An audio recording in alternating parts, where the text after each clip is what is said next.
எப்படி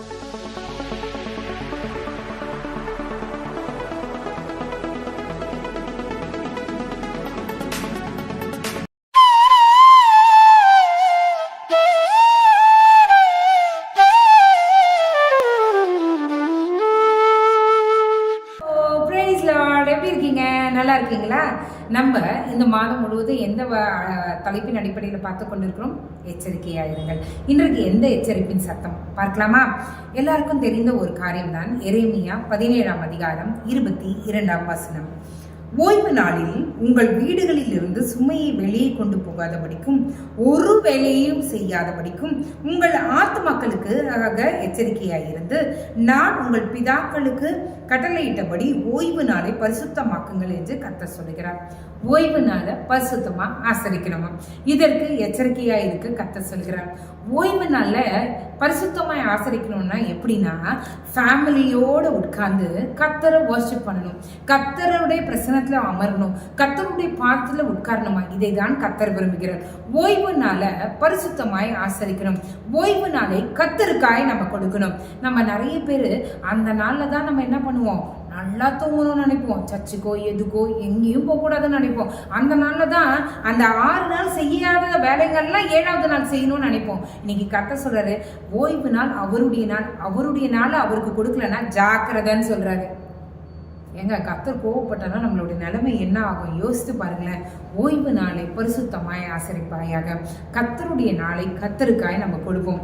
for example, இப்போ நான் உங்களுக்கு ஒன்று சொல்றேனே, ஒரு வெட்டிங் டே வருதுன்னு வச்சுக்கோங்க. ஒரு மனைவி என்ன பண்ணுவா, தன் கணவனான இடத்துல சொல்லுவா, இந்த நாள் நீங்கள் கண்டிப்பாக ஆஃபீஸ்க்கு லீவ் போட்டு என் கூட தான் இருக்கணும், காலையிலேருந்து நைட்டு வரைக்கும் நீங்கள் என் கூட தான் இருக்கணும், என்னை சந்தோஷப்படுத்தணும், நம்ம வெளியே போகலாம், நம்ம ஃபேமிலியாக வெளியெல்லாம் சுற்றிட்டு வரலாம், என் கூடவே நீங்கள் உட்காரணும்னு சொல்லிட்டு ஒரு சாதாரண ஒரு வாழ்க்கையை நடத்தி கொண்டு இருக்கிற ஒரு மனைவிக்கு தன்னுடைய கணவன் தன்னுடைய திருமண நாளில் தன்னோடைய இருக்கணும்னு ஆசைப்படுறாளே. அப்போது நீங்கள் யோசிச்சு பாருங்கள், ஓய்வு நாளை உருவாக்குன தேவன் அவர் ஆசைப்படுறாரு அந்த ஓய்வு நாள்ல நீங்க அவர் கூடவே இருக்கணும்னு. இதுக்கு ஏன் நம்மளால முடிய மாட்டேங்குது? இன்றைக்கு ஒரு மாற்றத்தை நம்மளுடைய வாழ்க்கையில நம்ம ஏற்றுக்கொள்வோம். என்ன ஏற்றுக்கொள்வோம்னா, ஓய்வு நாள்ல மற்ற வேலைங்க செய்யறதை விட்டுட்டு அவருடைய பாதத்துல உட்கார்ந்து அவருடைய வார்த்தையை தியானித்து அவருடைய நாமத்தை மகிமைப்படுத்தி குடும்பமாய் ஃபேமிலியா தான் ஆண்டவர் சொல்றாரு, ஃபேமிலியா உட்கார்ந்து அவருடைய பாதத்துல உட்கார்ந்து அவரோட பிரசன்னத்துல உட்கார்ந்து அந்த நாளை செலவிடும்போது கர்த்தர் அதை ஆசீர்வதிக்கிற தேவனாய், அதில் அகமகிழ்கிற தேவனாய் இருக்கிறார். ஓய்வு நாளை இதுவரைக்கும் எதுக்காக செலவு பண்ணீங்களோ எனக்கு தெரியாது. எச்சரிக்கையா இருங்கள். அது தேவனுக்குரிய நாள், தேவனுக்கே செலுத்துவோமாக. ஜெபம் பண்ணாமா?